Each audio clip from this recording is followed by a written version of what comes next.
এবার ডুয়ার্সের সফর হবে রোমাঞ্চে মোড়া। বিদ্যুৎ বিচ্ছিন্ন সরকারি বনবাংলোয় আলো ছড়াবে সোলার হ্যারিকেন।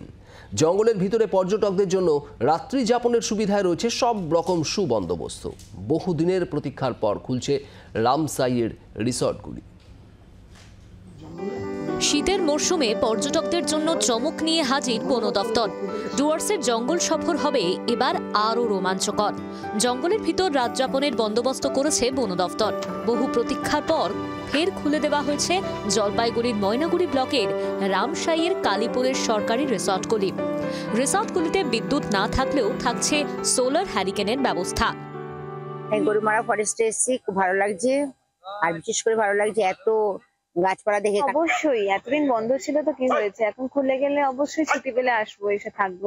আগে থেকে বুক করে নেবো এগুলোকে। হ্যাঁ হ্যাঁ হ্যাঁ, অবভিয়াসলি এখান থেকে সকালে সানরাইজ সানসেট বা এই সুন্দর মনোরম পরিবেশটাকে আমরা দেখতে পাবো, অনেক বেশি এনজয়মেন্ট হবে। একদম নতুন অভিজ্ঞতা, কারণ পশ্চিমবঙ্গে এই উদ্যোগেই প্রথম। এটা হয়তো অন্যান্য স্টেটে রয়েছে, কিন্তু যখন আমরা জঙ্গলে এসে আমাদের একটু প্রাকৃতিক পরিবেশের মধ্যে আসতে চাইছি, তা সেখানে ন্যাচারালি আমাদের কিছু শহরের সুবিধা ছেড়েই আসতে হবে। তা সেখানে যদি একটু সোলার দিয়ে এরকম ভাবে থাকার ব্যবস্থা হয়, নতুন অভিজ্ঞতা। আমার ধারণা এই বাংলো বেশি দিন খালি থাকবে না এবং এটা প্রচুর বুকিং হবে। ডুয়ার্স সফর স্মরণীয় করে তুলতে পর্যটন ব্যবসায়ী অলোক চক্রবর্তীর উদ্যোগে জঙ্গলে আগত প্রত্যেক পর্যটককে গোলাপ দিয়ে স্বাগত জানানো হচ্ছে। আমাদের এই কটেজগুলোতে এখন অগ্নি নির্বাপন ব্যবস্থা নতুনভাবে সমস্ত রকম ইনস্টল করা হয়েছে এবং কটেজগুলোতে এই মুহূর্তে আমরা ইলেকট্রিক পরিষেবা চালু রাখছি না। আমরা সৌর লণ্ঠনের মাধ্যমে কটেজগুলো চালু রাখবো। কটেজগুলিতে এবছর আমরা স্পট বুকিংয়ের পরিষেবা রাখছি। স্পটে বা লাটাগুড়ি আমাদের যে প্রকৃতি পর্যবেক্ষণ কেন্দ্র আছে, সেখানে তারা গিয়ে সেই কটেজগুলোকে বুকিং করতে পারবেন।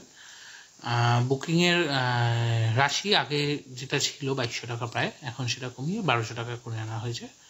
পুনরায় খুলে দেওয়া হলো জলপাইগুড়ি জেলার গরুমারা অভয়ারণ্যের জঙ্গলের ভেতরে থাকা বিভিন্ন সরকারি কটেজ। দীর্ঘদিন বন্ধ থাকার পর পুনরায় এই কটেজ খোলায় খুশি পর্যটক ব্যবসায়ী থেকে পর্যটকেরা। জলপাইগুড়ি থেকে প্রদ্যুৎ দাস, জি 24 ঘন্টা। বাংলার আওয়াজ, বাঙালির আবেগ, জি 24 ঘন্টা।